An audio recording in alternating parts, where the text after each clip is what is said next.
Hi friends. तो यार आज के इस वीडियो में बात करेंगे अपन फिनलैंड के बारे में। तो फिनलैंड अभी रिसेंटली न्यूज़ में है, आप सभी को पता होगा कि फिनलैंड जो है 31st मेंबर बना है नेटो ऑर्गेनाइजेशन का। नेटो मतलब नॉर्थ अटलांटिक ट्रीटी ऑर्गेनाइजेशन, ठीक है। तो अभी हम फिनलैंड के बारे में जानेंगे और नेटो के बारे में जानेंगे।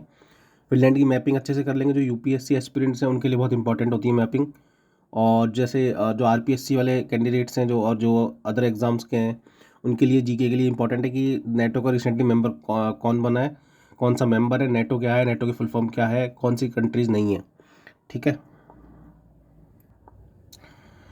कौन सी कंट्रीज़ जो है नेटो की मेंबर नहीं है, क्योंकि यूपीएससी में कई बार ऐसे क्वेश्चन आ जाते हैं। जैसे G20 का आया था कि इनमें से कौन सी कंट्री जो है वो G20 का पार्ट नहीं है, ठीक है। इसी तरीके से अगर बात करें तो है ऐसा क्वेश्चन बन सकता है यूपीएससी में कि इनमें से कौन सा जो है वो नेटो का पार्ट नहीं है, ठीक है। तो अपन थोड़ा नेटो के बारे में जान लेते हैं, उसके बाद फिर फिनलैंड के बारे में जानेंगे। तो देखो, नेटो जो है एक अंतर्राष्ट्रीय संगठन है। अगर मैं इसको बोलूँ हिंदी में, उत्तरी अटलांटिक संधि संगठन है ना। तो नेटो फुल फॉर्म है नॉर्थ अटलांटिक ट्रीटी ऑर्गेनाइजेशन। एक अंतर्राष्ट्रीय सैन्य गठबंधन है जिसमें यूरोप और उत्तरी अमेरिका के 31 देश शामिल हैं, क्योंकि अभी फिनलैंड को मिला के 31 हो गए। और प्रोबेबली जो है स्वीडन जो है वो 32वां देश बनेगा इसका, ठीक है। इम्पॉर्टेंट है, 4 अप्रैल 1949 को ये बना था ऑर्गेनाइजेशन। और इसके 5 में अनुच्छेद 5 में कहा गया है कि यदि किसी देश के खिलाफ सशस्त्र हमला होता है तो इसके सभी सदस्य देशों के खिलाफ हमला माना जाएगा और सभी देश जो है, अन्य देश जो है उसकी सहायता करेंगे। तो इम्पॉर्टेंट है कि एक बेसिकली जो है एक सैन्य संगठन है ना। तो इसमें अगर किसी भी कंट्री के ऊपर जो अटैक होगा तो वो सारे मिलकर फिर उस कंट्री के अगेंस्ट एक्शन लेंगे। तो ऐसा इसकी अनुच्छेद 6 के 5 के दायरे में। और इसमें ये देखो, संधि का अनुच्छेद 6 5 के दायरे को कर्क रेखा के उत्तर में द्वीपों तक सीमित करता है। मतलब जो कर्क रेखा के उत्तर में जो है ना देश, उन देशों में ये जो ट्रीटी है के देश हैं वो सारे आते हैं इसके अंदर, ठीक है। उत्तरी अमेरिका, भूमध्य यूरोपीय मुख्य तुर्की भूमि, संपूर्ण फ्रेंच अल्जीरिया, ठीक है। ये सारी कंट्रीज़ के बारे में आप देख लो। मैं आपको उसका अलग से बता दूंगा कौन कौन सी कंट्रीज़ में शामिल है। 31 सदस्य देशों में से 29 यूरोप में और 2 उत्तरी अमेरिका में है। 1994 और 97 के बीच नेटो और पड़ोसियों के बीच क्षेत्रीय संगठनों और व्यापार मंचों की स्थापना की गई है। ये अलग से ऑर्गेनाइजेशंस बनी हैं, बाकी अपने लिए इतना इंपॉर्टेंट है कि अप्रैल 1949 में बना था। कौन कौन सी कंट्रीज इसकी मेंबर है, ठीक है, और करंट में कितने मेंबर हैं इसके। तो अभी 31 है अप्रैल तक। और प्रोबेबली अपकमिंग डेज में जो है स्वीडन भी इसका पार्ट बन जाएगा, तो 32 हो जाएंगे टोटल फिर। नेटो क्यों बना था, क्या इसकी इंपॉर्टेंस थी, तो आप 12th की जो एक पॉलिटी की बुक है एनसीईआरटी की, उसमें आप चैप्टर फर्स्ट में आप देखेंगे तो इसके बारे में ही बता रखा है उसमें, इंटरनेशनल ऑर्गेनाइजेशन नेटो के बारे में, ठीक है। कि जब यूएसएसआर और जब सोवियत संघ और अमेरिका के बीच में शीत युद्ध का दौर चल रहा था, उसके बाद खैर ही पहले बन गया था, पर इन दोनों को वर्चस्व बनाने के लिए, क्योंकि सेकेंड वर्ल्ड वॉर ख़त्म हुआ तो वहाँ पे यूएसए ने जो है वो वहाँ पर न्यूक्लियर अटैक करा जापान के ऊपर, जबकि जब रशिया बोलता है कि ऐसा करने की जरूरत नहीं थी क्योंकि जापान पहले ही हार मानने वाला था। खैर जो भी हो, है ना। तो देखो, इसमें लिखा हुआ है कि वर्तमान में 31 देश शामिल हैं। और जो अगर बात करें संस्थापक, मुख्य संस्थापक देश थे वो शुरुआत में 12 थे, उसके बाद में ये जोड़ते गए अलग अलग कंट्रीज़ को, ठीक है। तो इसकी कंट्रीज़ देख लेते हैं कौन कौन से मेंबर हैं इसकी, फिर उसको मैपिंग में देख लेंगे एक बार।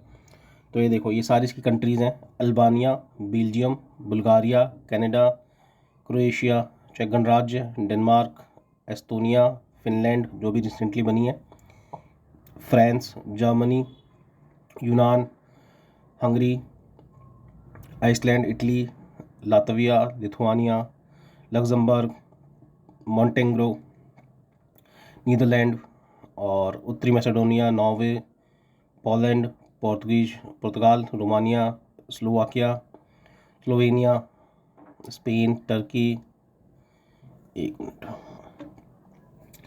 टर्की के बाद में यूके और यूनाइटेड स्टेट्स अमेरिका। तो ये देखो सारी कंट्रीज आप एक बार याद कर लो इसको, कोई भी ट्रिक आप बना लेना जिससे आप याद कर सको। मैं एक बार वापस रिपीट कर देता हूँ, ठीक है। तो इंपॉर्टेंट है कि कौन कौन सी कंट्रीज नेटो का पार्ट है, ठीक है।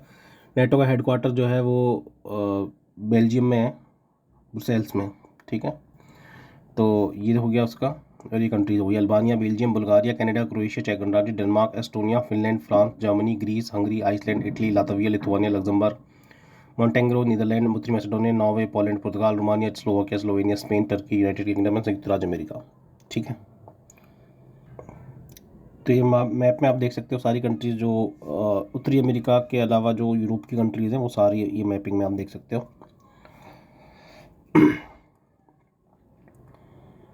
ठीक है,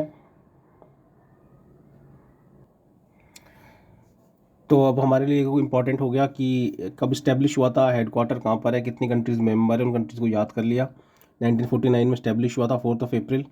हेडक्वार्टर ब्रुसेल्स बेल्जियम में है। ठीक है, और अब बात करते हैं फिनलैंड के बारे में, क्योंकि फिनलैंड ही इसका नया मेंबर बना है, तो इसके बारे में बात कर लेते हैं। देखो, फिनलैंड जो है जनरली, फिनलैंड का जो मेन पार्ट है वो ज़्यादा जो है वो मुख्यतः एक समतल भूमि के तौर पर ही है। इसमें आप देखोगे तो आपको फिनलैंड हाईलाइटेड दिख रहा होगा। ठीक है, इसके चारों तरफ आप मैपिंग में इसके जो ओशियंस हैं उसको भी आप याद कर लीजिए। ठीक है, अगर आप देखोगे दक्षिण में तो बाल्टिक सागर है। इसके अलावा अगर आप इसके पश्चिम में देखोगे तो नॉर्वेजियन सी है। उत्तर में जो है आपका आर्कटिक ओशियन है। ठीक है, बाउंड्री किस किसके साथ शेयर करता है अपनी बॉर्डर, अगर आप देखोगे तो इसके पूर्व में जो है वो रशिया है। ठीक है, उत्तर में अगर आप देखोगे तो नॉर्वे है। क्योंकि आप देखोगे यहाँ पर, आपको दिखा देता हूँ एक, यहाँ पर ये नॉर्वे, यहाँ से ये जो एरिया है ये नॉर्वे का ऊपर से उत्तर में बॉर्डर बनाता है। ठीक है, पश्चिम में अगर अपन बात करें तो स्वीडन है, ये वाला एरिया जो स्वीडन का है ये है। दक्षिण में जो है एस्टोनिया से बीच में जो है बाल्टिक ओशियन पड़ता है। यहाँ पर फिनलैंड की खाड़ी है। ठीक है, गल्फ ऑफ फिनलैंड, तो ये एस्टोनिया के दक्षिण में पड़ता है एक देश। ठीक है, चारों तरफ इसका आप ये एरिया भी आप याद कर सकते हो। ठीक है, यूपीएससी में क्वेश्चन आ चुका है, नॉर्थ टू साउथ कंट्रीज़ को जो है आप मैच करिए। तो वो पूछा गया था इन 4 कंट्रीज़ के बारे में। ठीक है, एस्टोनिया, लातविया, लिथुआनिया, तो आप इसको भी याद कर लीजिए, नॉर्थ से साउथ, ये भी इंपॉर्टेंट है। ठीक है, या फिर इन कंट्रीज़ को ऐसे भी आप याद कर सकते हैं, इनको भी पूछ सकता है पश्चिम से पूर्व की तरफ। ठीक है, स्वीडन अभी तक पार्ट नहीं है नेटो का, स्वीडन, लेकिन हो सकता है प्रोबेबली अपकमिंग डेज में इसका पार्ट बन जाए। ठीक है, एक, और फिनलैंड को आप एक तरीके से और याद रख सकते हैं, क्योंकि आपको पता होगा कि 20s के एरा में सबसे फेमस फ़ोन था नोकिया। तो जो नोकिया फ़ोन था उसका नाम पड़ा था नोकिया विर्ता रिवर के नाम से, और नोकिया विर्ता रिवर जो है वो फेमस रिवर है फिनलैंड की। ठीक है, तो रिवर भी हमें याद रखनी होती है। तो मैं आपको रिवर भी मैप में दिखाता हूँ इसमें, और थोड़ी जो इसकी फेमस लेक है उसके बारे वो भी बता देंगे, और रिवर जो है और भी, और जो रिवर है उनको भी देख लेंगे। लेकिन इसकी मैपिंग आप एक बार देख लो। फिनलैंड के पश्चिम में स्वीडन, उत्तर में नॉर्वे, क्योंकि ऐसा क्वेश्चन आ सकता है कि नॉर्वे बाउंड्री बनाता है या नहीं बनाता फिनलैंड के साथ में। पश्चिम में रशिया और दक्षिण में एस्टोनिया, पर मुख्य भूमि से नहीं जुड़ता है, बीच में बाल्टिक ओशन पड़ता है। ठीक है, चलिए, वर्ल्ड मैप में भी आप देख सकते हैं फिनलैंड को। ठीक है, ये रहा यहाँ पर फिनलैंड। ठीक है, जो भी रिसेंटली पार्ट बना है। आप यहाँ पे ओशन भी याद रख सकते हैं, यहाँ पर नॉर्वेजियन सी है, यहाँ पे एक मिनट, बैरेंट सी है यहाँ पर उसके उत्तर में फिनलैंड में, और यहाँ पर आपको नॉर्थ सी मिलेगा जस्ट नीचे की तरफ। एक मैं आपको दिखा देता हूँ, ये रहा। ठीक है, तो आप इनको भी याद कर लीजिएगा। तो ये देख लीजिए आप, ज़्यादातर प्लेन एरिया है। अगर ग्रीन ज़्यादा हाईलाइटेड होता है वो माउंटेन एरिया होता है। ठीक है, हिली एरिया है इसके नॉर्थ में अगर बात करें, और साउथ में जो है वो प्लेन एरिया है, लो एरिया है। ठीक है, यहाँ पर आपको दिखा होगा नोकिया रिवर, आपको दिखाता हूँ मैं। यहाँ पे ये देखिए नोकिया विर्ता रिवर। ठीक है, आपको दिख रही होगी। ठीक है, यहाँ पर अगर आप देखेंगे लेक नाचिजार, लेक पेजन्ने, लेक साइमा। ठीक है, तो आप लेक्स भी याद कर सकते हैं, पर रिवर ज़्यादा इंपॉर्टेंट होती है, तो रिवर आप याद कर लीजिए। ठीक है, तो रिवर अगर बात करें तो ली रिवर, कैमी रिवर, ठीक है, और नोकिया रिवर, 3 इंपॉर्टेंट रिवर्स हैं इसकी, इनको आप याद कर सकते हैं, ध्यान में रख सकते हैं। एक यहाँ पे उलुलु रिवर भी है, उसको भी आप थोड़ा ध्यान में रखिएगा। ठीक है, क्योंकि पूछ लेता है जनरली फ्लो किस तरफ है। तो अगर रिवर के फ्लो की बात करें तो वो जो है वो पश्चिम से पूर्व की तरफ है रिवर्स का फ्लो, अगर आप बनबस में बात करें तो। ठीक है, सॉरी, पूर्व से पश्चिम की तरफ है रिवर्स का फ्लो। ठीक है, पूर्व से पश्चिम की तरफ रिवर्स का फ्लो है इनका। ठीक है ना, या क्योंकि यहाँ पे माउंटेन्स एरिया आप देख सकते हैं यहाँ पे। ठीक है, तो ये सारी रिवर्स आपने याद कर ली एक बार। तो फेमस रिवर तो यहाँ की वो ही है नोकिया विर्ता, और बाकी रिवर्स आप देखोगे ली रिवर, कर्मी रिवर, क्योंकि कई बार पूछ लिया था कि रिवर किधर की तरफ फ्लो करती है। इंग्लैंड के बारे में पूछा था उस रिवर के बारे में। ठीक है, यूपीएससी का क्वेश्चन था। तो अगर अपने यहाँ पे जो वनडे एग्ज़ाम होने वाला है, जैसे अभी सीईटी का एग्ज़ाम हो चुका है राजस्थान में, तो वहाँ पर के लिए तो इंपॉर्टेंट यही है कि नेटो का हेडक्वार्टर कहाँ पर है, या फिर नया देश कौन सा बना, ये बड़ा इंपॉर्टेंट क्वेश्चन है कि न्यू कंट्री कौन सी बनी है, फिनलैंड इसकी नई मेंबर बनी है। ठीक है, ठीक है। गल्फ ऑफ बुथानिया आप देख सकते हैं, इसमें बाल्टिक सी आपको मैंने बता दिया था, गल्फ ऑफ फिनलैंड आपको दिख रहा होगा इसके साउथ में। ठीक है, ये गल्फ ऑफ बुथानिया इंपॉर्टेंट है, स्वीडन को अलग करती है फिनलैंड से। ठीक है, लेकिन फिर भी बाउंड्री शेयर करते हैं ये आप मैप में देख लीजिए। ठीक है गाइज, तो इसलिए ज़रूरी नहीं है कि आप यूपीएससी प्रिपरेशन करें तो ही आपको याद करना है, आप वैसे भी अपनी जनरल नॉलेज बढ़ाने के लिए इसको याद कर सकते हैं। ठीक है गाइज, तो आज के लिए इतना ही। अगर आपको वीडियो अच्छा लगा हो तो लाइक कर देना और चैनल को सब्सक्राइब कर देना। Thank you so much, have a good day.